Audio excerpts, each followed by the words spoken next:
ya tuvimos suficiente cortesía con 5 minutos. Yo soy de las de puntualidad y creo que me habría que dar los 5 minutos de cortesía, pero bueno, Pilar y yo decidimos que iba a ser así. Bueno, buenas tardes y calurosas tardes. Aunque estoy convencida que, según vayamos escuchando a Pilar, se nos va a olvidar el calor con que llegamos hasta aquí. Bueno, en primer lugar, como no, quiero agradecerles a todos ustedes su presencia en la penúltima conferencia de lo que hemos llamado el aula abierta de la Universidad Popular y que ha supuesto una gran satisfacción para mí como responsable de cultura y por supuesto para todas las personas que trabajamos en la delegación, porque tengo que reconocer que el resultado ha sido muy positivo. Nos ha gratificado muchísimo el que a lo largo de todos estos meses, desde septiembre, haya habido una afluencia importante en este pequeño salón, lo que significa es que ni más ni menos que nos ha gustado a todos muchísimo. Y por supuesto no puedo desaprovechar esta oportunidad para agradecer a Luis de la Vega, que no sé dónde se me fue, por allí está, por el tremendo esfuerzo y el gran interés que puso en que esto empezase a funcionar. Es más, no solo a funcionar, sino a organizar. Reconozco también públicamente que yo me lo encontré hecho. Para mí fue una gran satisfacción, por supuesto, pero me lo encontré hecho. Y fue gracias al tremendo esfuerzo de Luis, así que públicamente, Luis, muchísimas gracias por este tremendo trabajo que has hecho. Y ahora, como no, tengo que agradecer a Pilar de una manera de todo corazón, ¿no?, el ofrecimiento que hace ya varios meses me hizo para que compartiese esta pequeña mesa con ella y para que hiciese una pequeña presentación sobre su persona, que yo creo que es innecesaria, porque todos los que estamos aquí conocemos a Pilar. Así que, Pilar, de verdad que muchísimas gracias. Es un tremendo honor, como ya he dicho, compartir esta mesa, y me produce una grandísima satisfacción porque Pilar merece esto y muchísimo más. Y de verdad que si no fuese así no lo diría, pero es que es verdad y sé que muchos compartís conmigo lo que acabo de decir. Pilar Alamó es licenciada en Historia del Arte desde hace 34 años por la Universidad Complutense de Madrid. Es profesora e imparte, lógicamente, esta especialidad en el Colegio Apóstol Santiago, donde imparte clases de bachillerato. Hace un rato me comentaba que está muy satisfecha esta tarde porque esta mañana que se han celebrado las primeras pruebas de la PAU, para el acceso a la universidad, parece ser que los resultados que ella ha podido observar también un poco, sí, pero seguro que sí, Pilar, que tú ya tienes mucha experiencia en esto y sabes valorar, ¿no?, cuando los alumnos cuentan si llevan razón en lo que cuentan o se han pasado o se han quedado muy locos. Decía que ella imparte clases de bachillerato en el Colegio Apóstol Santiago y afirmo, sin ninguna duda, que la docencia es una de sus principales pasiones. ¿Verdad que sí, Pilar? Y además se le nota muchísimo. Yo, que he tenido la grandísima suerte de compartir con ella algunas actividades de su cole, pues es verdad que se nota, eso se nota. Y para los que sabemos un poquitín de educación, lo percibimos con absoluta claridad y puedo afirmar, repito, que Pilar lo vive con pasión. Y en los alumnos también se nota cómo la escuchan, y eso es porque es capaz de motivarles para que se escuchen, para que tengan sus oídos siempre abiertos.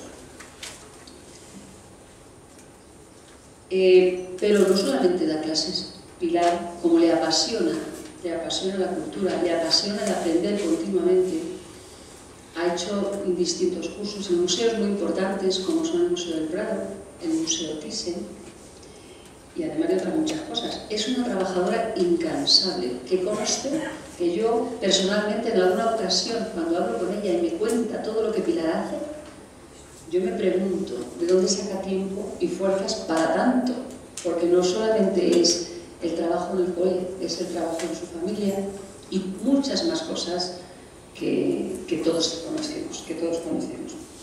Pilar siempre está dispuesta a colaborar y todos la hemos escuchado en otros lugares diferentes a este, como puede ser en La Espiral, que colabora de una manera muy activa, en el Ateneo también, y siempre nos deja sorprendidos sorprendidos porque tiene un tremendo conocimiento de todo lo que nos muestra, por la precisión científica de sus exposiciones y, cómo no, y algo que a mí personalmente me maravilla, y es su manera de contar con esa voz, de una manera muy tranquila de expresarse, que es verdad que si llegas a escucharla en la carrera diaria, os puedo asegurar, y lo digo porque a mí me ha pasado, estoy personalizando, pero lo quiero hacer, porque Pilar es Pilar, ¿vale?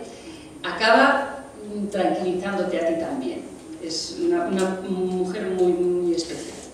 Pilar, no voy a descubrir nada nuevo, es una apasionada de la cultura, y en especial de la pintura. Por eso hoy la conferencia lleva el título de Pintura y Ornamento Cortesano. Y además de todo esto y de una magnífica investigadora, voy a confesar algo que no sé si muchos de ustedes saben, y es que hace sus pinitos también en pintura, ¿verdad, Pilar? Y estoy segura, y además lo sé, que cuando se pone delante de un lienzo, toda la sensibilidad que Pilar le sale queda en plasmada. Y seguro que consigue grandes resultados, porque a lo que se pone, al final consigue éxitos. Y eso siempre, cuando uno hace las cosas con entusiasmo, con cariño, siempre se obtiene una recompensa. Y Pilar la obtiene a cada paso que da. Como consecuencia de ese amor que tiene por todo lo que significa la palabra cultura, Pilar tiene una debilidad, y es nuestra ciudad. ¿Verdad, Pilar? Nuestra ciudad, que tiene un patrimonio histórico, monumental y paisajístico que la hace única. Y tiene un objetivo fundamental en esa pasión que por esta ciudad tiene Pilar, y es transmitir a su entorno, en especial a sus alumnos, sus profundos conocimientos y sobre todo que aprendan a querer a esta ciudad tanto como ella la quiere. Hace ya bastantes años, exactamente 9, porque el domingo pasado ha tenido lugar el 9º paseo histórico, Pilar y un grupo de profesores del Colegio Apóstol Santiago empezaron a diseñar, diría yo, unos recorridos históricos por el jardín de la isla. En principio había más cosas. Lo conozco porque desde el primer momento lo hemos compartido. Y no me he perdido ni una de las ocasiones en que Pilar ha hecho esos recorridos históricos. Digo que en principio era un poco más amplio, pero bueno, al final han ido reduciendo y han ido cambiando, algo muy importante, porque año tras año siempre hay alguna novedad, y la de este año también ha habido. Han cambiado, pero su empeño fundamental ha sido transmitir. En principio era algo como un poco cerrado para alumnos, pero poco a poco se ha ido ampliando. Es algo que ya conoce mucha gente de Aranjuez, y que esta última edición ha contado con un número muy importante de personas que han seguido a Pilar y al grupo que trabaja con ella, a los compañeros de su departamento. Es una actividad ya consolidada en Aranjuez, que estoy convencida que va a continuar, y desde luego, mientras yo tenga la responsabilidad no solamente de cultura, sino de educación, yo siempre me va a tener ahí, porque merece la pena, porque es fundamental y muy importante que lo que Pilar y el grupo de compañeros saben se lo transmita a sus alumnos, porque cuando se conoce, se quiere, y Aranjuez nos da motivos más que suficientes para quererlo mucho. Es una ciudad que no hace falta que diga yo en este micrófono que es única. Motivos suficientes debe haber cuando ya hace unos años fue nombrada Paisaje Cultural Patrimonio de la Humanidad, porque realmente es una ciudad única. Bueno, y no me voy a alargar mucho más porque evidentemente todos también hemos venido a escuchar a Pilar y no a seguir yo hablando aquí. Pero no voy a terminar sin volver a agradecer a Pilar el haberme dado la oportunidad de compartir este rato, esta tarde con ella, de manifestar delante de todos ustedes la tremenda admiración que yo siento por Pilar, por su saber, por su esfuerzo, por su dedicación a la docencia que compartimos, y desde luego no tengo ninguna duda que los alumnos en el futuro le agradecerán todo lo que les enseña, y eso se nota. Por aquí hay más profes y todos tenemos en nuestra memoria alguno que nos marcó e incluso alguno que nos señaló el camino. Y bueno, y sin ninguna duda van a ser unos tremendos amantes de la cultura, porque Pilar lo es y se lo transmite. Gracias, Pilar, y gracias, amiga.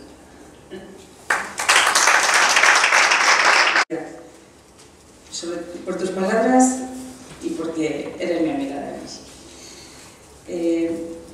Me has dejado un poco abrumada con tantas cosas que has dicho, pero bueno, espero que lo que yo haga esta tarde aquí pues no quede por debajo de la línea que tú me has marcado. También quiero dar las gracias a Luis de la Vega, porque lo primero porque contará conmigo para ser una más en esta iniciativa tan rica y tan variada, y haberme permitido estar en esta lista de personas a las que respeto, a las que admiro y a las que quiero. Muchas gracias, maestro, que tú también eres maestro, y sigue con esta inquietud que tanto enriquece a Aranjuez y que todos te vamos a seguir apoyando. Tengo que decir que hoy me siento como en familia y que como tal voy a poner todo mi empeño en que todo salga bien y que al acabar esta charla pues la gran mayoría de ustedes se lleven esa sensación de que han conocido algo más de nuestro Aranjuez. Podría aportar mucho, poco, pero lo aportaré verdaderamente con toda la ilusión que he puesto preparando esta charla. Y sin más voy a empezar, porque si no, no vamos a terminar. Bueno, yo les voy a explicar primero un poco en lo que va a consistir la charla. Yo voy a hablar de Aranjuez, de la pintura y el ornamento cortesano. Y me voy a centrar sobre todo en estos puntos que tienen en la pantalla. Voy a hablar del ritmo estacional de la corte. Voy a desarrollar en el primer punto pues, por qué y qué sentido tenían las jornadas y cuál podía ser su origen. Después me voy a dar un salto importante porque voy a hablar centrándome sobre todo en el arte en la corte de Felipe II, en el siglo XVI. Voy a desarrollar también toda la importancia que tuvo su tía, María de Hungría, su tercera mujer, Isabel de Valois. Y desde Felipe II saltaré les llevaré un poco de la mano hacia el ornamento y la pintura en la corte de Felipe IV y de Carlos II, de su hijo Carlos II.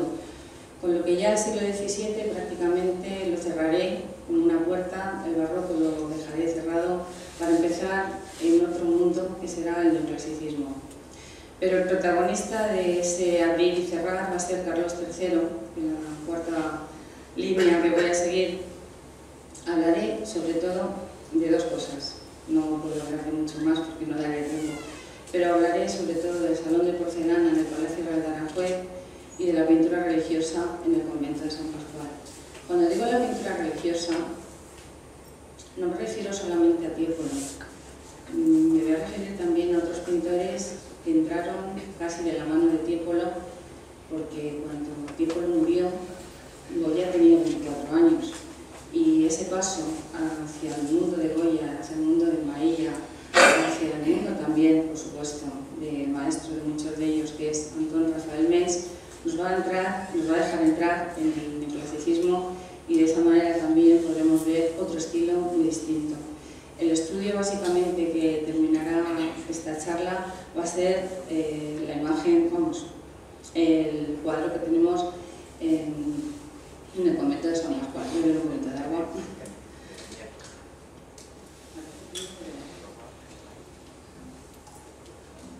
Bueno, voy a ponerme manos a la obra.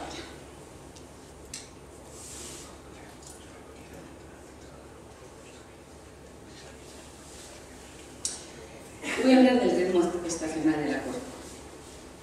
Desde los Reyes Católicos, mejor dicho, desde que los Reyes Católicos incorporaron este espléndido lugar a la corona, se entendió que era un lugar ideal para los reyes, y por supuesto estaba lleno de ventajas.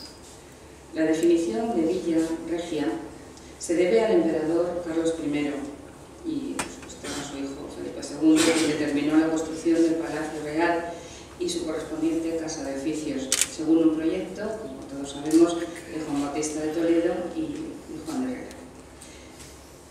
Después, el rey Felipe V fue el que sistematizó la costumbre de pasar en Aranjuez desde el mes de abril hasta junio, lo que se ha venido conociendo en la historia como las jornadas, o que nosotros las conocemos como jornadas reales.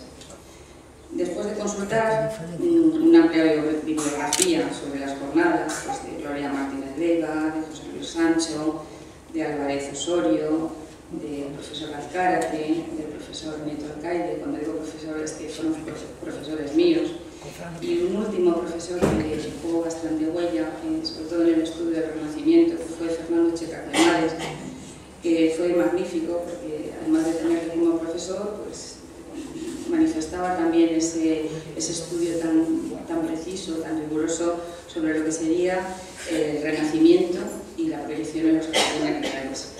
En definitiva, tendría que decir que una serie de fuentes que he trabajado que me han invitado a adentrarme en la vida de la corte, en esa corte española en unos años concretos. Estos movimientos de la corte, que podríamos llamar ritmo estacional, como yo lo he puesto en mi guión, es cierto que comienzan a ser muy normales en la corte de los Habsburgo, tanto en España como en Austria, sobre todo en el siglo XVII, aunque no eran tan conocidos como los de la Casa Real de Valois, que ya eran bastante populares en el siglo XVI. Hago referencia a la Casa de Valois por el protagonismo que en este sentido pudo tener Isabel de Valois. Isabel de Valois fue la tercera esposa de Felipe II. Probablemente fuera la introductora de esta costumbre de hacer jornadas, de venir a Aranjuez, de venir de caza, de venir de fiesta. Según una historiadora, Margarita García Barranco, había en tiempos de Felipe I de Habsburgo, el marido de Juana de Castilla, una relación muy clara entre lo que era la casa del rey y la casa de la reina, pero ambas estaban separadas. La casa del rey tenía una serie de costumbres, tenía su propia corte, la casa de la reina tenía la suya, pero a partir ya de Felipe II se podía considerar que esa costumbre, esa rigidez que trajo Felipe de Habsburgo, Felipe el Hermoso, esa rigidez empezó a relajarse un poco más.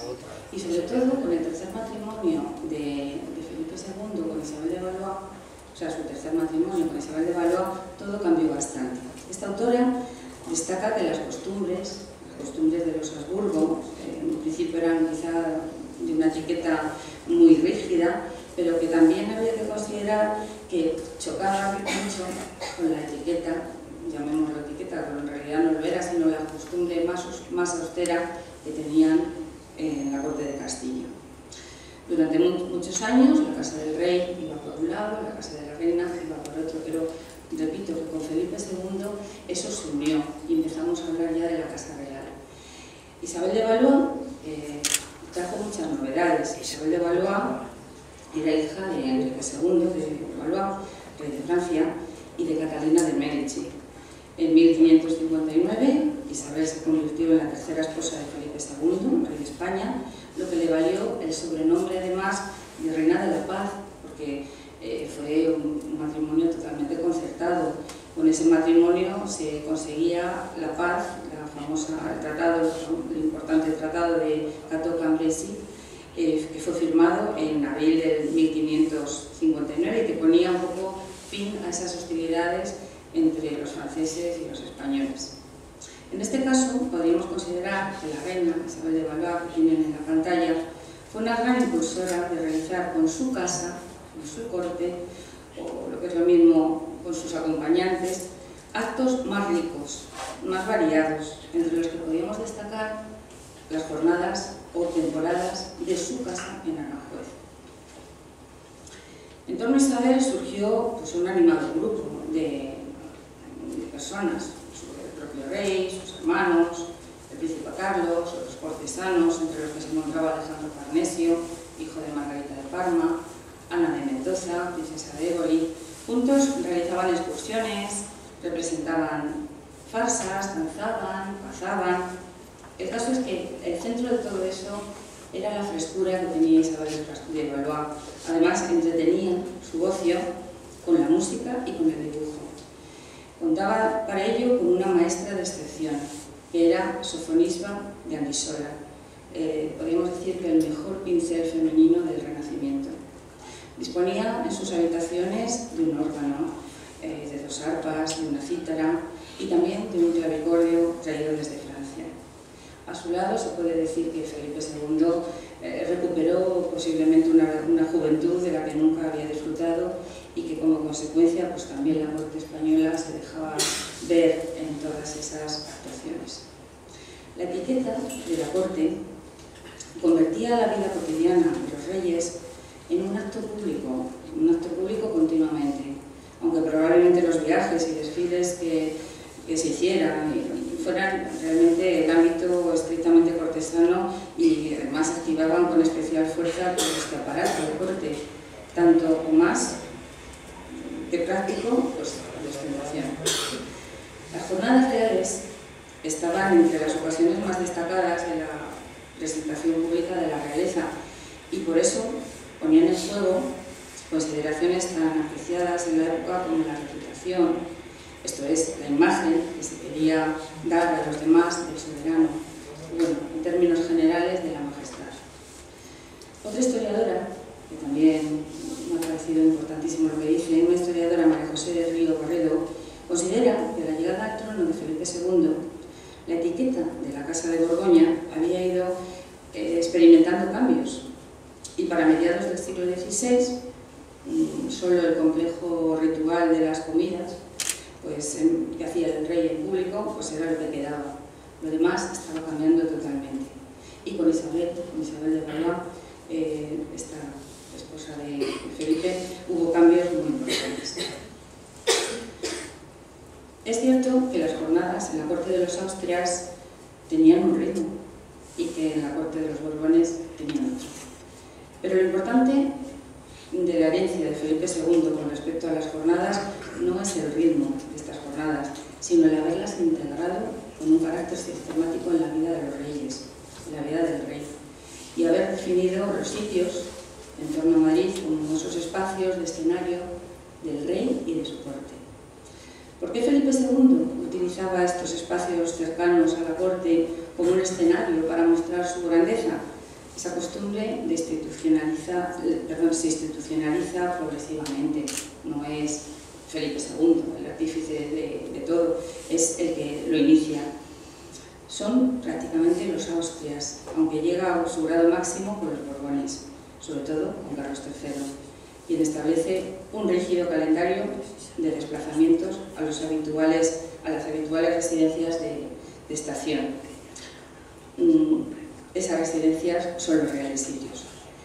Aproximadamente del 7 de enero al sábado o domingo de Ramos, porque en algunos textos aparece como sábado de Ramos, otros como domingo de Ramos, estaban en el paro. Después de pasar unos días en Madrid, la corte se trasladaba a Aranjuez para pasar la primavera. Era la única época en que el clima era agradable. Bueno, ahora sería demasiado caluroso, pero así lo constataron muchos escritores, entre ellos Saint-Simon, que consideraba que Aranjuez era el lugar ideal para vivirlo en primavera. Después el verano transcurría en la granja de San Ildefonso, trasladándose al Escorial pues, a mediados de octubre aproximadamente, para finalizar ya el ciclo anual, pasadas las fiestas de Navidad en la villa de Corte, en Madrid. Pero los desplazamientos hacia Madrid eran continuos. A pesar de estar la corte en un lugar, no dejaban de ir a Madrid de vez en cuando. Y a veces esos desplazamientos hasta Madrid, pues, a pesar de ser, eran realmente los que seguían marcando dónde estaba la monarquía, dónde era la sede central de la monarquía, podemos decir en la actualidad. Era realmente el lugar significativo, el lugar donde los reyes tenían toda su administración, pero a pesar de todo seguían teniendo importancia esas visitas, esos movimientos con un ritmo esporádico, bueno, con un ritmo, podríamos decir, estacional de los diferentes sitios reales. Aquí tienen un retrato de Isabel de Valois, hecho por Tomás Moro, un pintor importantísimo en la corte de Felipe II, donde aparece la reina portando en su mano un retrato del rey. Creo que lo ven, ¿verdad? Me parece un pequeño camufeo, podríamos decir. Eso era una costumbre en este tipo de retratos, retratos que se denominan retratos de aparato. Era una costumbre bastante normal que la persona retratada portara un símbolo, un retrato, algo que realmente le estuviera guardando ese vínculo de unión con quien realmente tenía pues, alguna relación importante, en este caso con su propio esposo. ¿Lo ven, verdad? Bueno, quería poner este retrato porque, igual que el anterior, Isabel de Valois también está considerada por muchos historiadores como una reina que le gustaba mucho el lujo, y las telas, los diferentes tipos de brocados que llevaban en sus trajes eran hechos realmente pues, con muchísimo coste, o sea, teniendo un coste bastante elevado. Isabel de Valois le dio bastante aire a la economía que tenía en ese momento la corona. Bueno, ya voy a pasar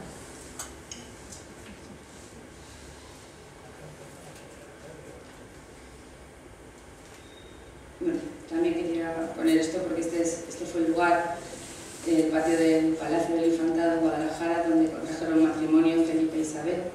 Como saben, las fiestas del matrimonio se celebraron casi a distancia, y en esas fiestas el propio padre de Isabel de Valois, en un torneo que hicieron, tuvo un accidente grave que murió, y al final pues, el luto casi se implantó en la corte antes que los propios festejos. Pero por fin, en este patio del Palacio del Infantado es donde se celebró el matrimonio entre los dos, cuando ya Isabel vino a España. Como antes he nombrado a Sofonisba de Anguissola, el pincel del Renacimiento femenino, o el pincel femenino del Renacimiento, este es el cuadro que hizo precisamente esta pintora de Felipe II. Era una pintora que dentro de la corte posiblemente fue la que realizó, además de una labor como pintora, como maestra. Es decir, también realizó pues, una serie de enseñanzas en los hijos, mejor dicho en este caso, las hijas de Isabel de Valois y de Felipe II. Y ya voy a pasarme a lo que sería el arte de la corte de Felipe II. Volvamos entonces a centrarnos en el siglo XVI.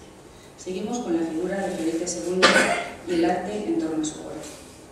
La idea de este monarca de crear una serie de palacios a modo de aureola en torno a la corte se pudo venir por influencia de su tía, de María de Hungría, la hermana de su padre.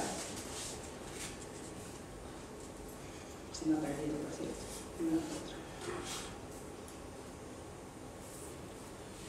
Bueno, pues luego se me sale María de Hungría, la volveré a poner.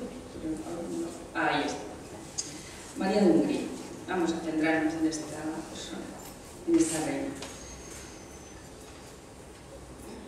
Cuando acabó la batalla de Mühlberg y planeando ya su abdicación, Carlos V hace llamar a su hijo desde Bruselas para que tome contacto con los que habrían de ser sus estados y reinos del norte.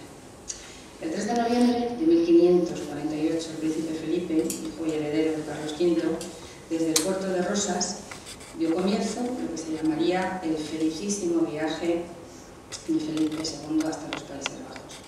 Allí, su padre quería, acompañándolo por supuesto, darle a conocer y afirmar su autoridad para el momento en que faltase. El emperador decidió entonces separar los Países Bajos del imperio y ligarlos a la corona española. El recorrido duraría varios meses y sería minuciosamente descrito por dos autores, Juan Cristóbal Calvete de Estrella y Vicente Álvarez. Ambos contaron el fasto de las recepciones, las fiestas celebradas en las distintas ciudades y, sobre todo, algo muy importante, las arquitecturas efímeras. Las arquitecturas efímeras, en estas fiestas de recibimiento,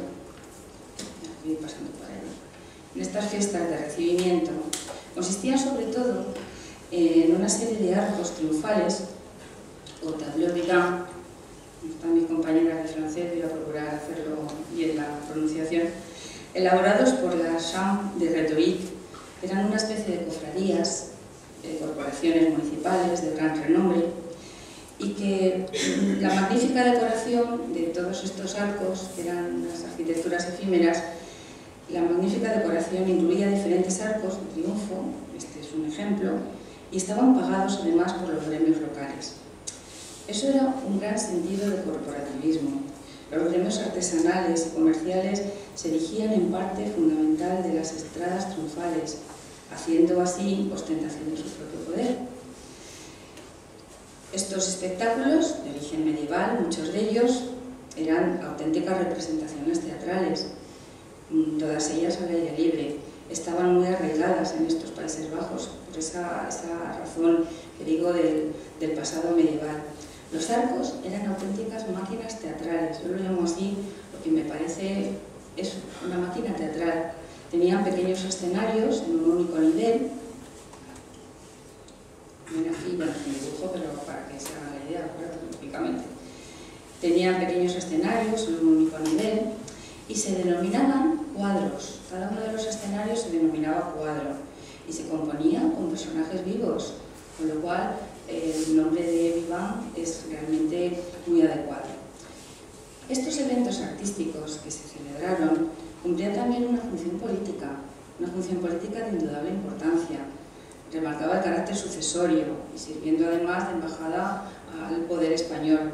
Continuamente se recordaba cómo David había abdicado en vida en el sabio Salomón, y fue un hábil paralelismo lo que hizo aquí Carlos V, propagandístico para él y propagandístico para su hijo, para justificar de alguna forma ante sus súbditos, holandeses y flamencos, porque recordemos que estamos en ese territorio, la abdicación a los 50 años en su heredero castellano. El príncipe Felipe estaba llamado a ser, por su gran sabiduría, el gran pacificador de la cristiandad demandada. Todo el mundo quería esa paz, tantos años después de tener guerras, de tener enfrentamientos. El príncipe Felipe significaba el rey que iba a traer la paz. Sin embargo, los cronistas a los que he hecho referencia anteriormente coincidieron en señalar que el momento culminante se halló en el Palacio de Vinche. Yo la imagen del Palacio de Vinche me la puedo traer porque en realidad el Palacio de Vinche no está igual, pero he traído otra imagen de un palacio realizada por un pintor importantísimo, que es Bruegel el joven. Bruegel, ya saben que el pintor Bruegel el viejo, hay muchísimos cuadros de él en el Museo del Prado, pero Bruegel el joven hizo este cuadro, que es del Palacio de Bruselas. Es para que nos hagamos una idea de cómo podía ser ese estilo de palacio que, lógicamente, Felipe II también se lo quería traer aquí, a España. Aquí es una escena donde se quiere representar básicamente la ostentación de la casa, del palacio, pero también aparece esa escena costumbrista, esa escena del paseo tranquilo, sosegado por el jardín. Bueno, vale, ya empezamos a nombrar cosas relacionadas con el jardín. La reina María de Hungría, organizó para sus huéspedes especiales, que eran Carlos V, su hermano, y su sobrino, Felipe II, una serie de refinadas diversiones. No cabe mejor exponente de toda esta concepción de poder, de lujo cortesano, que lo que nos puede presentar un palacio. Y los cronistas lo desarrollaron así. Además, siempre cuando encontramos una construcción de estas características, tiene un trasfondo ideológico. Destacaré sobre todo lo referente a una serie de tapices del Palacio de Vinche que conservamos en nuestro Palacio de Aranjuez. En concreto, pertenece una parte a la serie 18 de los tapices de Bertumno Labrador. es la única imagen que tengo del interior del Palacio de Vinci, que es un grabado que se hizo en una de esas fiestas, para que se pueda un poquito... y para que también veamos en qué consistía el ornamento, la decoración. Las 3 series de tapices de la colección real española, que representan los amores de Vertumno, dios de las estaciones, y de Pomona, diosa de los frutos y de los jardines, están narrados en el libro de las Metamorfosis de Ovidio. Las escenas de los amores de Vertumno y Pomona siguen literalmente la narración de Ovidio y escenifican las sucesivas transformaciones de Vertumno. Voy a poner a Vertumno de fondo para que así vayamos haciéndonos una idea de sus aventuras. Hasta vencer, él hizo una serie de transformaciones, según nos cuenta Ovidio, hasta vencer esa indiferencia amorosa de su queridísima Pomona y así poder gozar de su amor. Un total de 22 paños, de 22 tapices, son los que se conservan en la actualidad, y se perdieron también, se calcula que se perdieron 9 en la Navidad de 1734, cuando fueron consumidos por el fuego que destruyó el Alcázar, como todos saben, de los Austrias, en la corte de Madrid. La serie a la que pertenece este Vertumno transformado en segador fue tejida en Bruselas, en un taller muy célebre, el taller del Pannemaker, y fue adquirida en 1561, 1562, tampoco la fecha es exacta, por Felipe II. Este segundo paño, este paño, no voy a hablar del segundo, voy a hablar de este. Este paño, según el relato de Ovidio, en sus Metamorfosis, nos presenta un Vertumno que aparece transformado en segador, lo que concuerda un poco con una información que hay en una inscripción en la parte superior que no capta en la fotografía. Aparece con el heno cortado en la cabeza como segador y además enmarcado por una serie de cenefas, con una serie de personajes polimórficos, con muchísimas formas diferentes, y en una construcción que puede ser la de un jardín y un jardín cerrado, un jardín totalmente cerrado, como era característico de los jardines del Renacimiento. En la parte central de este tapiz que fue cortado, y la parte central se encuentra en el comedor de gala del Palacio Real de Madrid, y que bueno, podemos ver en muchas ocasiones, porque en la boda, por ejemplo, de Felipe VI con Leticia, pues en una de los brindes que hicieron se ve perfectamente el pedazo de tapiz que le falta a este resto que tenemos nosotros aquí, que tiene muchísima importancia, pero no está completo. Aparecería en esa parte central una escena en ese jardín que digo, representando pues, una perspectiva bastante renacentista, y los dioses se situaban en un primer plano. En este lugar de la izquierda aparecería Vertumno y a la derecha aparecería Pomona. Vertumno aparece, como ven aquí, como segador, que se va acercando a la diosa, coronado con el heno en la cabeza y con una laya, una horquilla allí apoyada en el hombro. Está fingiendo ser un labrador para conseguir los amores de Pomona. Y al otro lado, al lado opuesto, aparecería Pomona, que lo interpela, está como llamando un poco la atención con un gesto, mientras en la otra mano, que no se ve, pero tiene un cuchillo pues, de podar, una especie de instrumento para podar.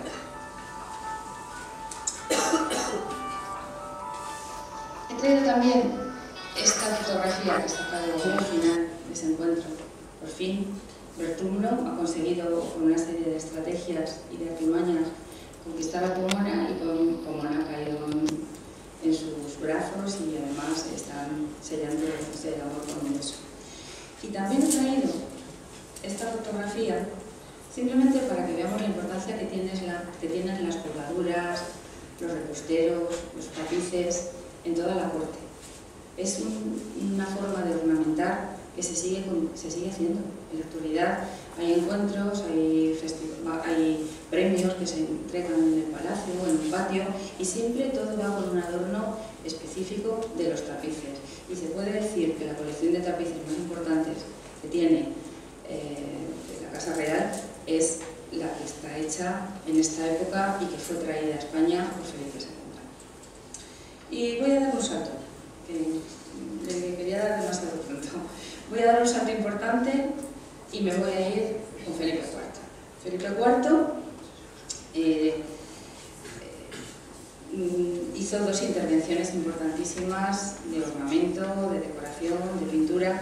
Una fue la renovación escultórica del Jardín de la Isla, que la acabó, él la pudo terminar a su manera, pero la acabó, y la redecoración del Cuarto del Rey, que esa quizá pues, tenga un interés especial porque es algo como más oculto, más cerrado. El Cuarto del Rey corresponde a lo que se llamaría el despacho, el salón de recepciones y el dormitorio. Bueno, como pueden ver en esta imagen, gracias a Julio que me ha hecho este arreglo, pues se puede ver perfectamente basando en un plano de la época, se puede ver dónde estaría el despacho del rey, la galería y el dormitorio. Pero antes voy a hablar de la primera actuación que tuvo Felipe IV, que fue la renovación escultórica del Jardín de la Isla. La renovación escultórica del Jardín de la Isla, en un panorama histórico en torno a la paz de los Pirineos, más o menos en 1600, bueno, más o menos no, 1659, la paz que se firmó con Francia, el válido Luis de Haro con el cardenal Mazarino, en noviembre de 59, de 1659. Además, interesante porque se firmó en la isla de los Falsanes, que está en la desembocadura del Bidasoa, es decir, lo que sería la frontera entre Francia y España. España atravesaba un momento muy mal, un momento débil, un momento económicamente un poco desastroso. Por lo tanto, la reforma solo podía ser una reforma modesta, no se podía hacer una reforma importante. Se tenía que hacer un cambio de cosas, un cambio de esculturas, aprovechar ya algunas fuentes que estaban funcionando, y sin alterar la estructura del jardín, repito, sin alterar la estructura del jardín, se limitó a ornamentar y enriquecer todo el contenido iconográfico. ¿De dónde salieron muchas de esas imágenes, muchas de esas estatuas? Estaban guardadas y algunas de ellas estaban pues, en algunas bóvedas del palacio y muchas de ellas las había traído María de Hungría, es decir, la tía de Felipe II, y estaban ahí guardadas y se podían sacar. Por eso algunas nos choca ver que tienen diferentes tamaños, que parece que no guardan un orden o un sentido iconográfico, pero ahí están y tienen su función, que es la que quería realmente el rey Felipe IV, la de decorar. Repito que sin alterar la estructura del jardín se limitó a ornamentar y enriquecer el contenido iconográfico. El trabajo se hizo en dos fases. Una primera fase, que podríamos decir de reaprovechamiento, que fue hacia 1656, y la otra fase, la importante, la de 1661, que se crean algunas, incluso hay procesos, se crean algunas estatuas. Las obras las llevó un ayudante de Juan Gómez de Mora, el arquitecto Juan Gómez de Mora, que además era en ese momento el maestro de obras reales, Juan Gómez de Mora. Este ayudante tenía por nombre José de Villarreal, que había sustituido a otro anterior que se llamaba Alonso Carbonell, que había fallecido justo el año anterior, en 1760. José de Villarreal no solamente era artista, sino que además también dirigía a otros artistas. Dirigió a marmoristas, a escultores, a cerrajeros, a broncistas, y todos estos datos que les estoy diciendo tienen una fuente muy clara, y es la de José Luis Sancho y de Gloria Martínez Leiva, que por cierto, muy amable, Gloria Martínez Leiva, le pedí por favor que si me dejaba poner algunas imágenes suyas de sus trabajos, y bueno, me dio el permiso con mucho gusto. Las intervenciones fueron varias, pero yo quiero destacar una. Repito, fueron varias, pero yo solo voy a destacar una, sobre todo por el sentido iconográfico que tiene, la fuente de Hércules. La fuente de Hércules y la hidra, colocada en el lugar que estaba anteriormente la fuente de Diana, una fuente de Diana próxima pues, a modelos de Buontalenti. Sobre todo quiero destacarlo por lo interesante que resulta el programa iconográfico en un espacio y en un panorama histórico tan importante como era el siglo XVII, el momento de Felipe IV, pero también por la importancia que se le quería dar a la monarquía y sobre todo al rey. Las fuentes venían de distintas procedencias, como ya les he dicho antes, pero muchas de ellas fueron restauradas y las restauró un tal Morelli, que le interesaba mucho el dinero, porque cuando dejaron de pagarle también dejó de actuar. Morelli además también era estuquista, hizo estucos dentro del palacio. Ahí sí que vamos a detenernos un poquito más y sobre todo ver el estilo de estucos que él hacía. Es interesante prestar atención, por lo tanto, a esta imagen de Hércules y la Hidra, que es probable que guarde un mensaje de exaltación del propio rey, Felipe IV, cuya figura, como he dicho anteriormente, pues políticamente estaba un poquito amenazada y además con cierta falta de prestigio. La escultura, yo no estoy muy segura, pero he visto en varios sitios, se le atribuye a un escultor, Martino Reggio, pero no puedo hablar de él porque no estoy segura de que fuera. A la par que se estaban haciendo estas actuaciones, se estaba acabando los trabajos, o sea, se estaba trabajando y acabando las actuaciones en el jardín, se estaba empezando ya la decoración del cuarto del rey. Volvamos al cuarto del rey. El cuarto del rey se situaba en la parte sur del palacio, desde Felipe II. Desde Felipe II el cuarto del rey era en ese lugar. Después pasó a Felipe IV. Después él lo hizo decorar y más tarde Carlos II concluyó la decoración. Ahí es donde yo me voy a detener básicamente. En estos dos últimos es donde nosotros vamos a ver realmente la aportación ornamental más importante de esa zona del palacio. El cuarto del rey era lo que llamaríamos ahora el apartamento del rey. En el Alcázar de Madrid también había un cuarto del rey orientado hacia el suroeste, con vistas pues, al campo de Moro, a los jardines del campo de Moro.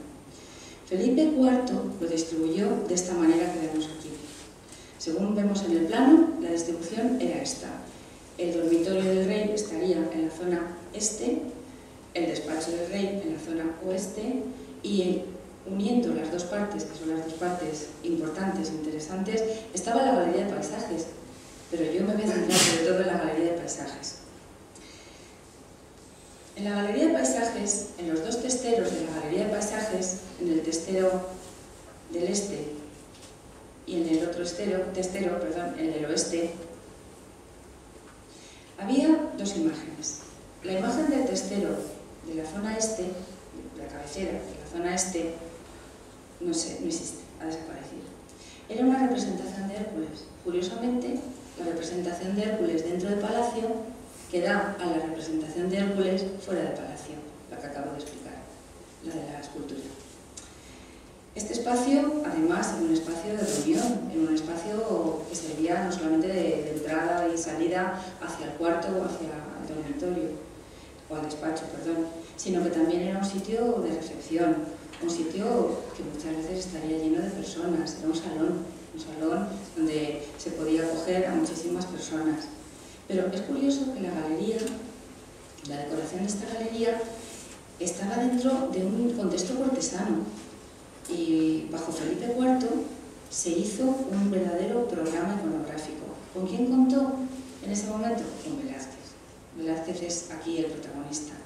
Velázquez posiblemente no fuera el autor de muchos de algunos de sus cuadros, algún toque seguramente que tendría, alguna información, pero básicamente los cuadros de esta zona estaban dentro de su círculo y el que se llevó el protagonismo más importante fue su yerno, Martínez del Mazo. De esos cuadros de Martínez del Mazo es de los que voy a hablar. El primero va a ser este, el de la Fuente de los Tritones, que estaría en la cabecera, dentro de esa galería, en la zona del oeste, que, como les digo, les recuerdo, la zona... ¿Se ve con la flecha? Esta sería la zona este, donde se supone que estaría el cuadro de la fuente de Hércules, y este sería la zona oeste, donde está el cuadro al que le voy a dedicar ahora un tiempo, la fuente de los tritones.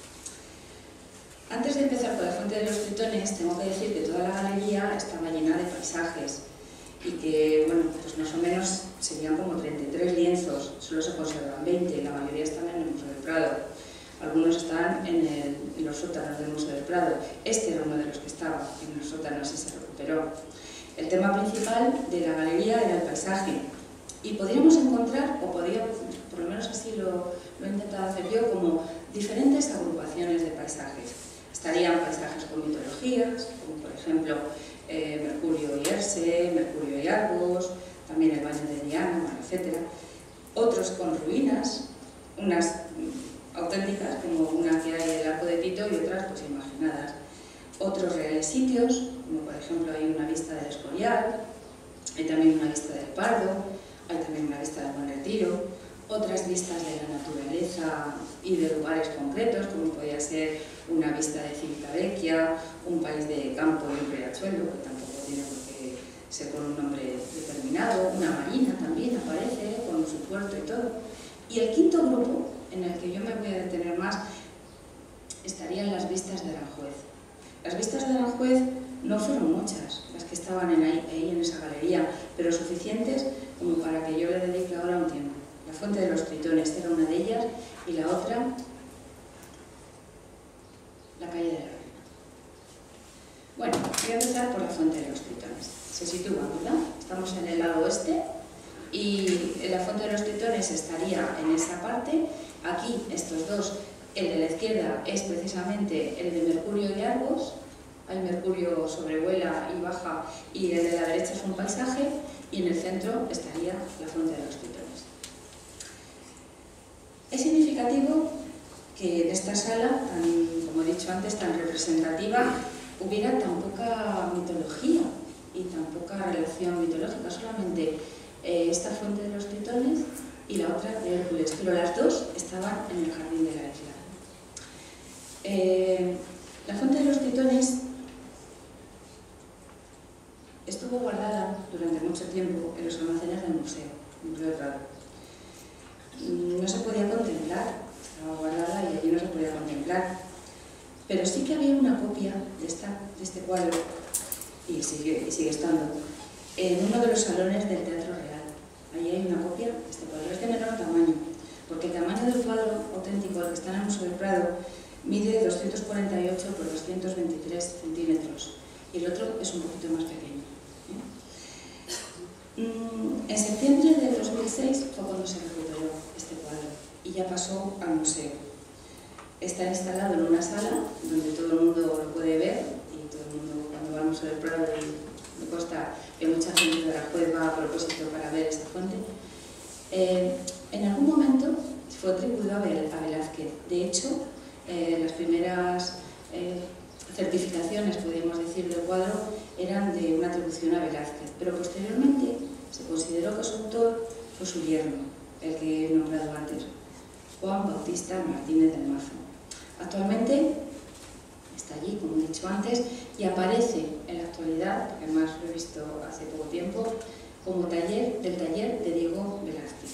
O sea, no aparece como el autor que muchos autores piensan que sí que es. A finales del siglo XVIII se encontraba en el Palacio de Aranjuez este cuadro, en el cuarto de la reina, en lo que llamaban la pieza del cubierto. Representaba la fuente barroca, que en 1657 había sido instalada en el cercano Jardín de la Isla, fuente que estuvo en el cercano Jardín de la Isla, el Jardín del Palacio.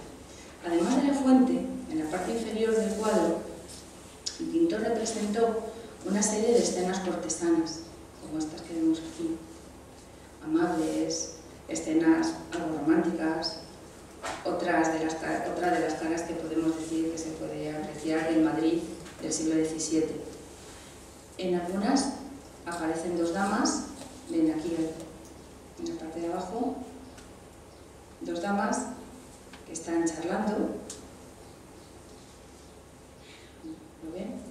También aparece aquí la iglesia, representado también en este cuadro, y también ven que hay otras escenas, como esta, que también es una escena cortesana, donde aparece un joven que le está ofreciendo una flor, por detrás aparecen otros personajes, un acompañamiento en el cuadro que le da ese carácter de pintura casi de costumbre, pintura costumbrista, pintura del día a día, pintura de lo que puede pasar en cualquier momento, o de lo que podían haber visto como escena normal dentro del jardín.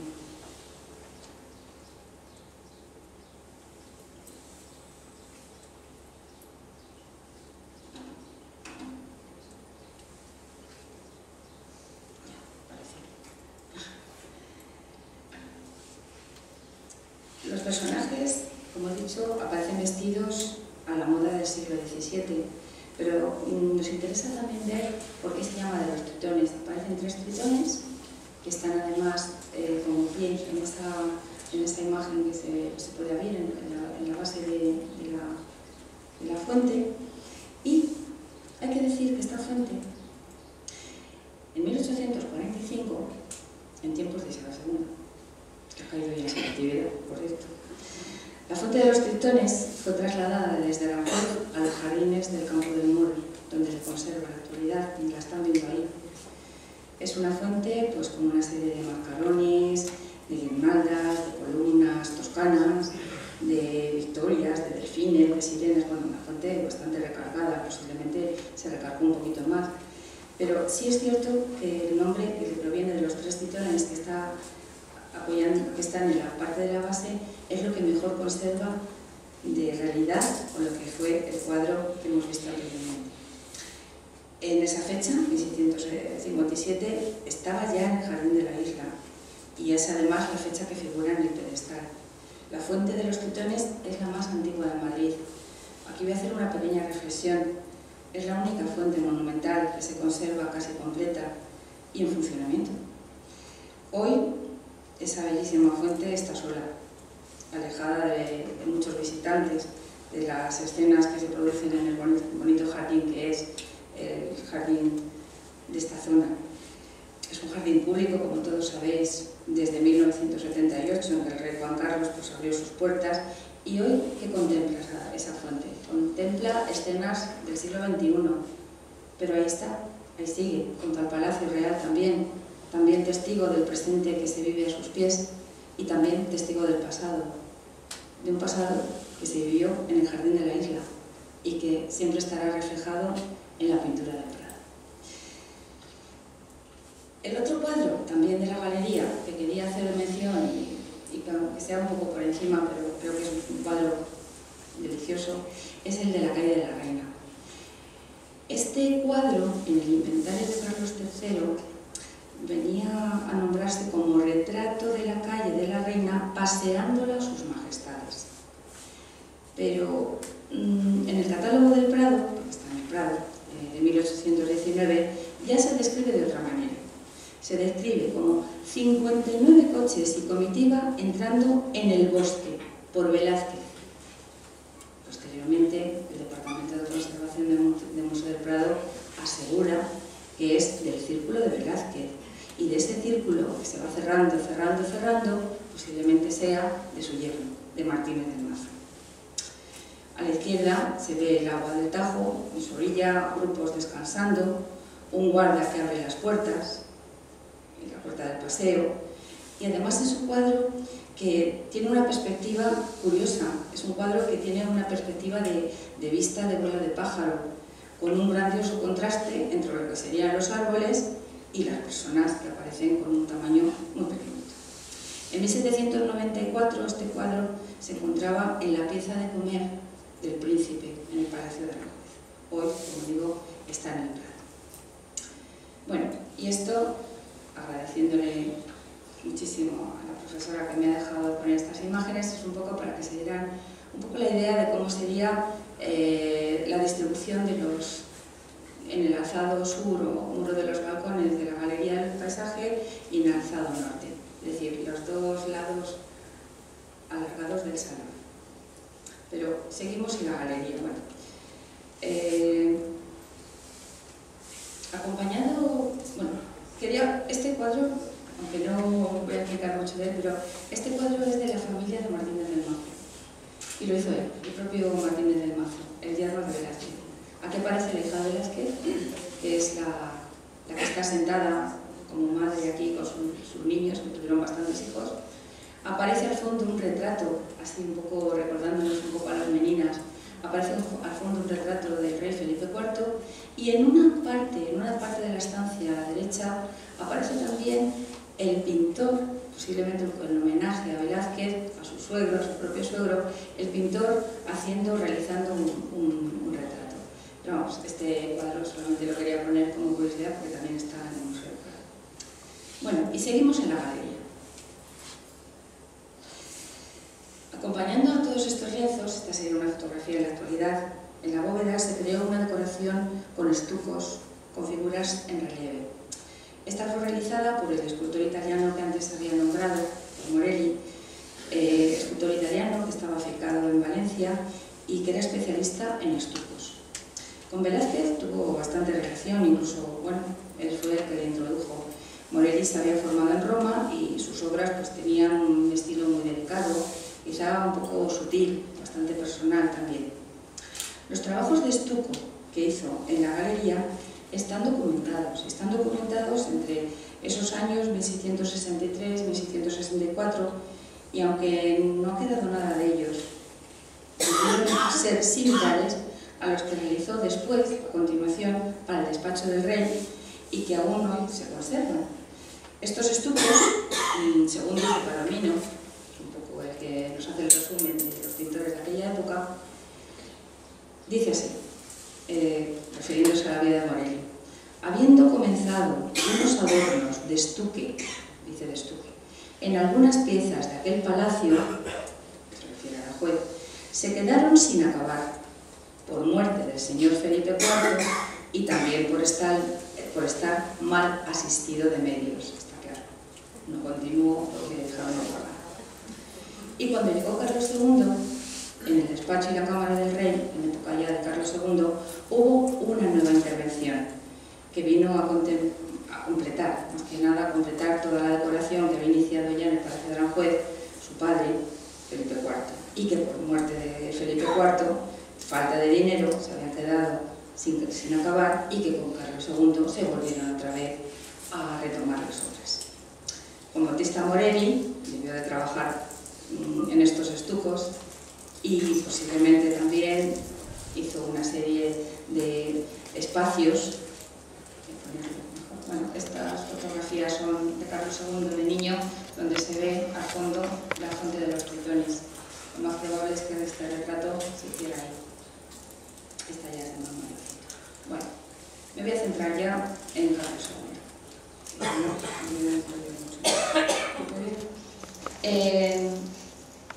Juan Morelli, como he comentado antes, trabajó primero con los estucos de la bóveda del salón, pero también trabajó luego después en el despacho. En el despacho el escultor realizó una decoración pues, basada pues, en una serie de festones, de virtudes, de recuadros, y todos estaban pensados para contener después una serie de obras. Pero había que esperar a que llegara un pintor muy importante, Lucas Jordán. Los recuadros que estaban pensados para contener pinturas al fresco fueron, por fin, decorados por Lucas Jordán en 1691. Hacia 1696 ya Lucas Jordán había terminado todos los frescos que había estado haciendo en el Escorial y se dedicó a pintar en Aranjuez lo que sería la parte más importante de toda la obra de la que estoy hablando hoy, el retrato que tenemos aquí. El retrato que tenemos aquí es el retrato de Carlos II. Aquí Lucas Jordán, en esta medalla, porque esto es el centro y es por tanto la medalla de la bóveda, retrató a Carlos como Jano Bifronte. ¿Quién era Jano Bifronte? El que podía dar la garantía de paz y también además previsor del porvenir. Por eso tiene un rostro mirando hacia un lado y el otro mirando hacia el otro, por eso se denomina Bifronte, dos caras. Por supuesto, esto era una representación de la indicación regia, podríamos decir así, de esa mente soberana, con unas intenciones dinásticas del último de los Austrias, que era Carlos II, de dar una imagen espiritual y quizá bastante simbólica del monarca en esos momentos. Esta obra de Lucas Jordán, este fresco de Lucas Jordán, que Lucas Jordán era el gran decorador de la época, también estuvo completada, ven aquí los estucos y los putti que hizo Morelli, estuvo completada pues, con una serie de representaciones alegóricas, de la prudencia, de la armonía, de una serie de virtudes que eran importantes. Esta fotografía, que se puede captar un poquito más de cerca, sí que se ve que la calidad del estuco es una calidad no demasiado fina, era un poco tosca, pero también quizá pues porque en esta parte del despacho, pues como bien saben, se empezaron a descubrir algunas de estas obras no hace muchos años.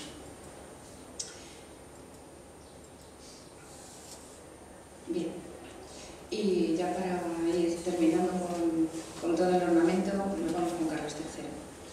Carlos III, desde luego, yo no podía terminar sin hablar de un gran artífice de las jornadas, el rey Carlos III, y aunque de una forma bastante ligera, voy a estudiar dos obras, o al menos estudié dos obras y se las voy a contar a ustedes, muy significativas de nuestra ciudad y que fueron realizadas durante su reinado.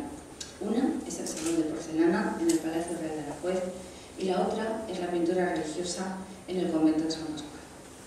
Como todos sabemos, en la época de Carlos III, la creación de las reales fábricas en todos los países europeos, en todo este siglo XVIII, era principalmente por motivos se hacían por motivos económicos, para evitar pues, todas las importaciones de objetos de lujo que procedían principalmente de Asia.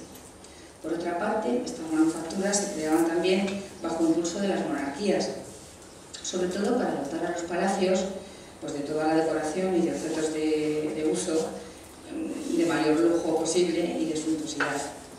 España no fue una excepción. En este sentido, durante el siglo de las luces, se fundaron diferentes fábricas que se instalaron muy cerca de Madrid. Este centralismo se explica sobre todo por la política de los Borbones y por el deseo de que las fábricas estuvieran muy próximas a los palacios donde ellos iban a vivir. Estas reales fábricas eran también muy interesantes por las innovaciones técnicas que utilizaban y, por supuesto, por la voluntad de modernizar la gestión administrativa, la gestión económica de todas ellas. De esta manera se crearon en nuestro país la Real Fábrica de Cristal de La Granja, de San Ildefonso, en Segovia, el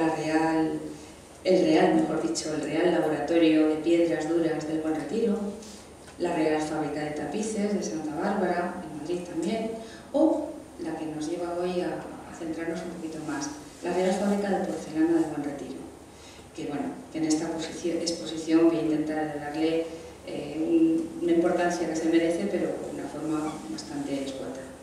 La Real Fábrica de Porcelana del Buen Retiro fue creada por Carlos III en 1759, en el parque madrileño del Buen Retiro. Los antecedentes de esta fábrica los encontramos en la fábrica de Capodimonte, de Nápoles, que también fue creada por Carlos III, pues entonces era rey de Nápoles en 1743.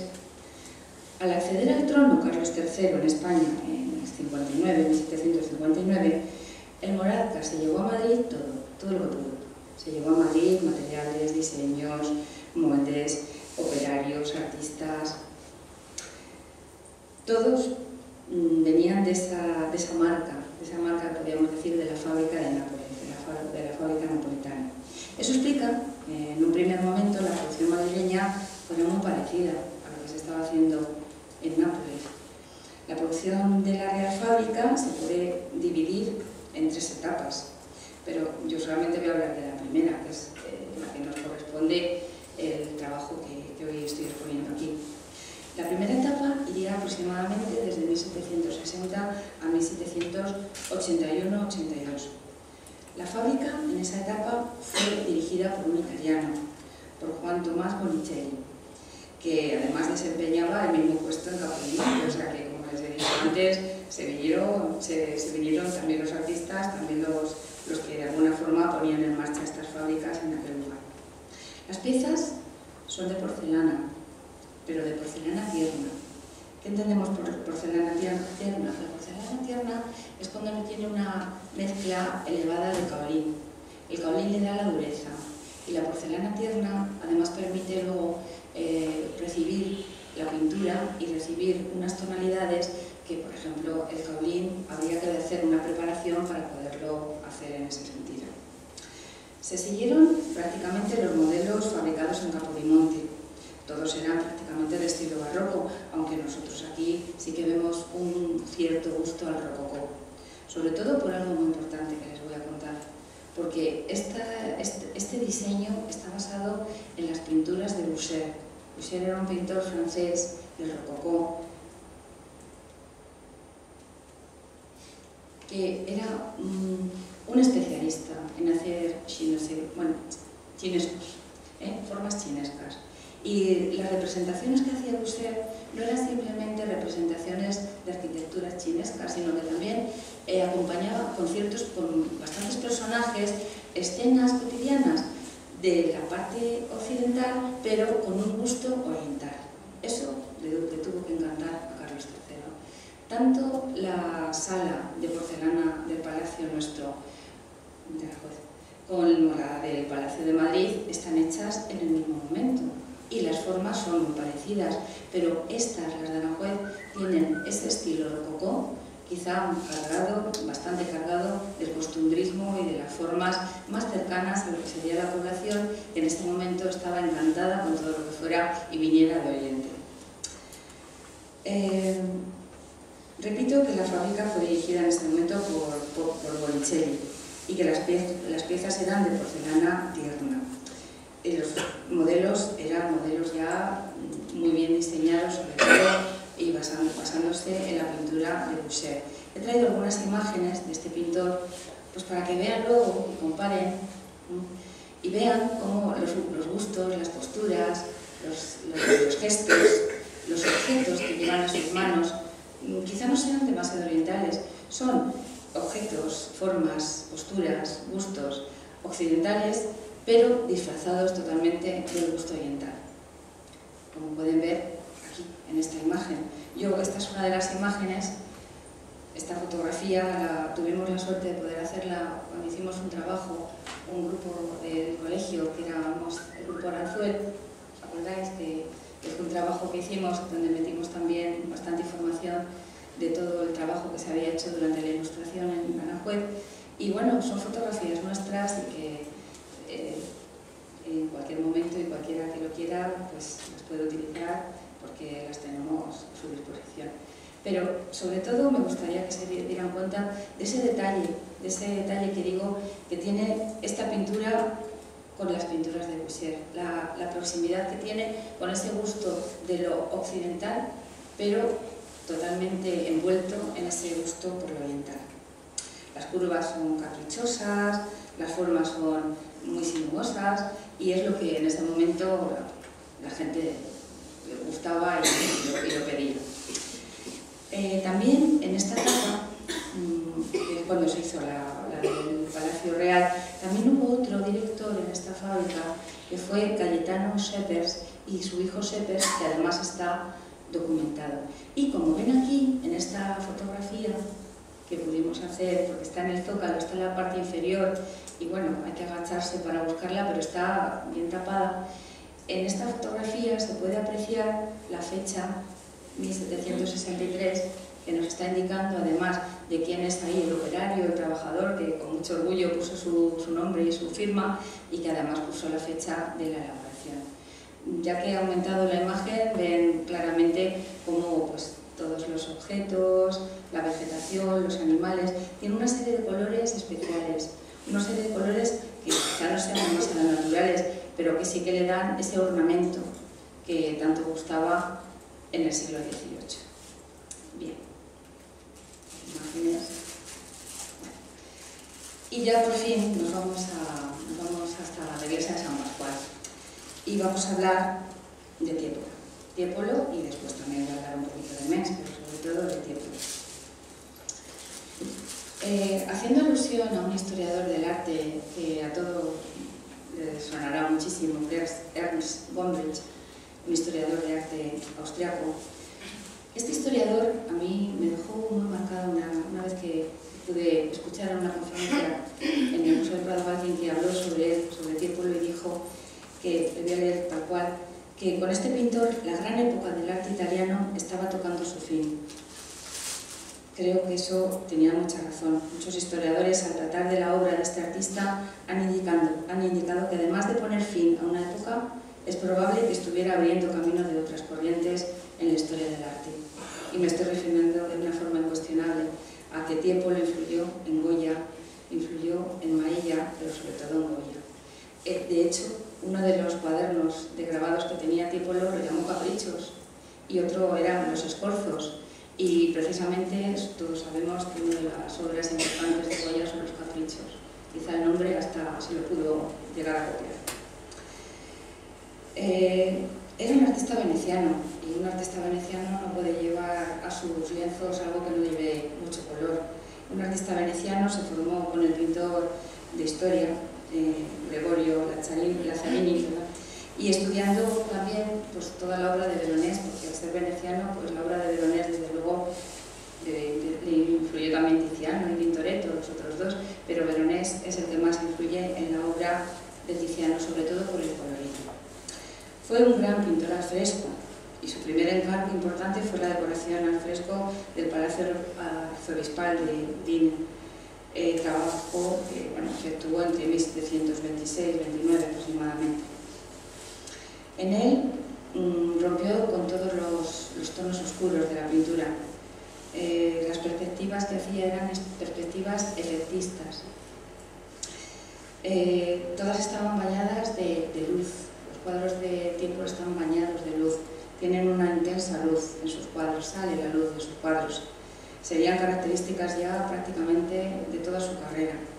Y cuando llega Aranjuez, después de haber trabajado en muchísimos palacios, en muchísimos lugares, llegó incluso hacia la parte más central de Europa también a trabajar, Tiepolo ya era un pintor de una soltura, de una frescura importantísima, y eso lo demostró en la pintura de Caballete, después de haber hecho muchísimos frescos. Además fue un extraordinario dibujante y un gran grabador, como he dicho antes, tenía hasta una serie llamada también Caprichos. Esa faceta es en la que podíamos destacarle más, y sobre todo la maestría con la que realizaba los escorzos. Los escorzos en historia del arte, como sabréis, es una representación perpendicular al plano de la imagen, donde parece exactamente que el cuerpo o parte del cuerpo se sale del cuadro. Es como hacer un poco ahí una trampa al ojo que parece que la imagen se está saliendo. Y Tiepolo era un gran maestro de esto. Posiblemente Mengs también le copió un poco en este sentido, aunque luego Mengs fue más protagonista precisamente por su cercanía a Carlos III. En esta visión de San Pascual, quiero poner primero tal como está en el Museo del Prado. Este es el cuadro, roto como ven, que estaría en el altar de San Pascual. Está montado conjuntamente los dos fragmentos que subsisten del lienzo que Tiepolo lo pintó en 1769. Era un hombre ya mayor. Tiepolo era mayor y como había tenido muchos hijos, porque tuvo 9 hijos, 2 de ellos le salieron pintores y eran sus principales ayudantes, los 2 hijos de Mengs, de Tiepolo, que trabajaron aquí también en Aranjuez. Este cuadro que pintó para el altar mayor de San Pascual fue arrancado poco después y fue sustituido por el que está actualmente, por el de Mengs. El fragmento de la parte inferior, que es este, el fragmento de la parte inferior reproduce la imagen de San Pascual, está arrodillado en oración, con la mirada puesta en la parte superior. Esto sería la composición más o menos para que se haga la idea, tal como está en el Museo del Prado. Está mirando, faltan trozos porque al arrancarlo seguramente que se perdieron.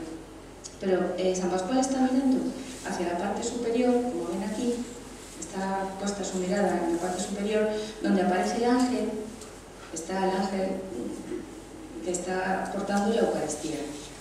Cuenta la tradición que San Pascual Bailón fue un modesto fraile franciscano que cuando resultaba imposible asistir a los oficios religiosos, pues se arrodillaba en el lugar donde estuviera y donde lógicamente no quería asistir a los oficios y se quedaba absorto.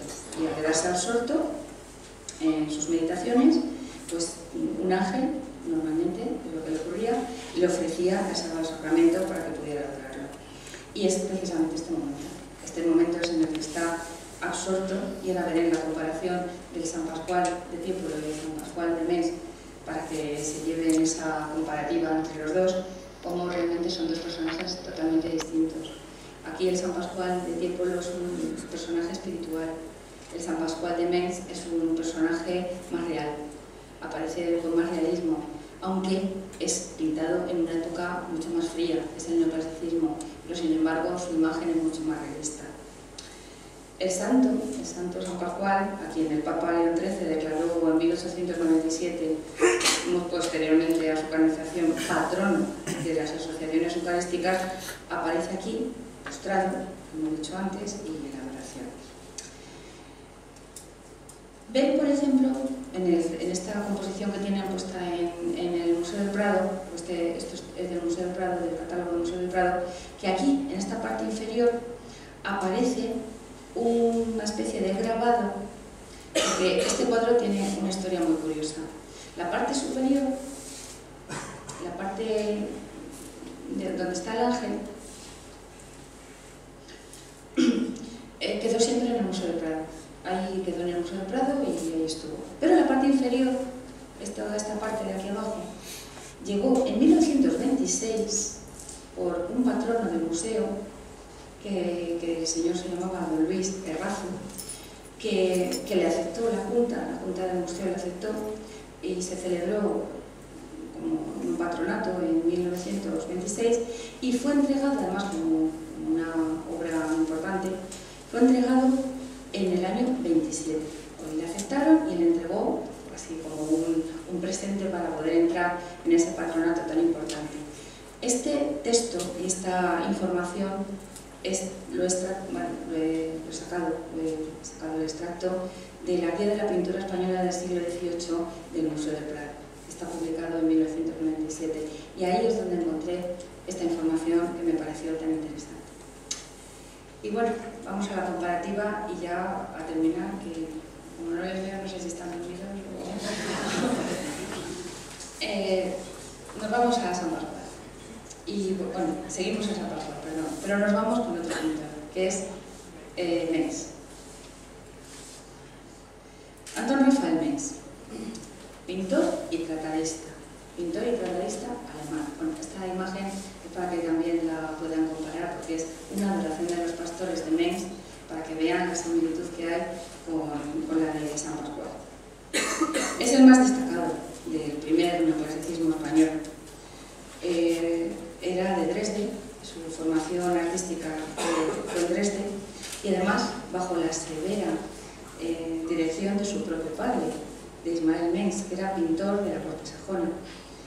Entre 1741 y 1744 sabemos que estaba en Roma. En Roma, un pintor significa que está aprendiendo lo que hay allí, las formas clásicas, el momento en que las formas clásicas están empezando a tener una gran importancia.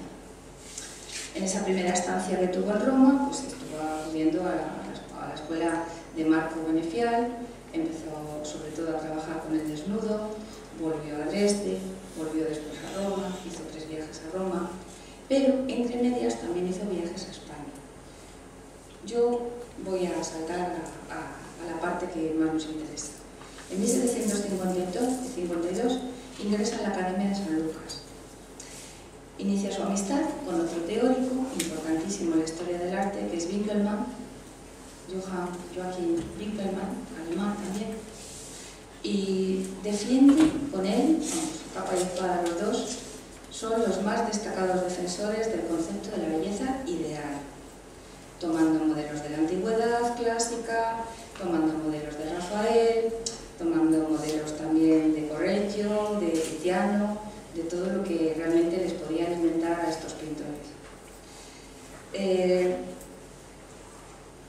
Cuando llega a España, cuando pasa a ser pintor de Cámara del Rey, que ya es en el año 61, que fue nombrado y reclamado, más que nombrado primero, reclamado y fue nombrado después por Carlos III, es cuando empieza a hacer una serie de frescos, una serie de decoraciones, y es cuando también le encarga Carlos III a Mengs, que además se va a convertir en su pintor favorito porque va a hacer retratos de toda la familia y de sus propios hijos también, y es cuando le encarga el trabajo para San Pascual. Ese trabajo que sirvió para arrancar el trabajo de tiempo que hemos analizado anteriormente y que posteriormente apareció aquí con la obra de Mengs. Ya para terminar, quería que vieran algo muy importante de la obra de Mengs, la composición de la obra. Es una composición que, a pesar de ser una composición no clásica, tiene un aire y un gusto por el barroco. Es una composición que parece totalmente circular, rodeando ese foco de luz que es de la Eucaristía, y como les decía antes, fíjense qué diferencia entre la imagen realista, casi de un campesino, que podía ser cualquiera de los que andaba por ahí trabajando en el campo y que sirvió de modelo para hacer de San Pascual, con esa figura tan espiritual y tan mística que tenía San Pascual Bailón de nuestro artista Ripoll. Y yo espero que con mi estudio pues haya podido despertar interés y, como dije al principio, que ustedes se vayan con esa sensación de que han conocido algo más de nuestra ciudad, de Aranjuez, y que muchísimas gracias.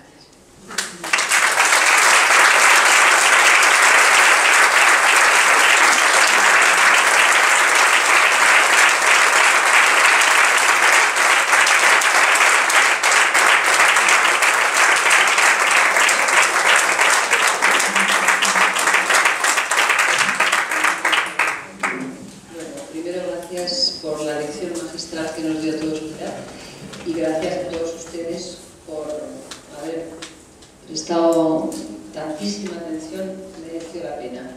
Así que gracias, Pilar, y seguro estoy que para el próximo curso ya volveremos a organizar de nuevo una aula abierta, y estoy segura que una de las personas con la que podemos contar, entre otras, ha habido muchos, no quiero dejarme a nadie. Por ahí estaba Cecilio, que la inauguró, por ahí está también Julio, que hace muy pocas fechas estuvo también por aquí, y no sé, Tomás también lo tengo ahí, y no quisiera dejar a nadie. Segura estoy que podemos Juan, perdón, ¿ves? Yo sabía que yo te había visto entrar. ¿Te había visto entrar? Pero es que desde aquí hay cosas que me pierdo. Gracias a todos ustedes y fundamentalmente gracias a Pilar otra vez. Buenas tardes.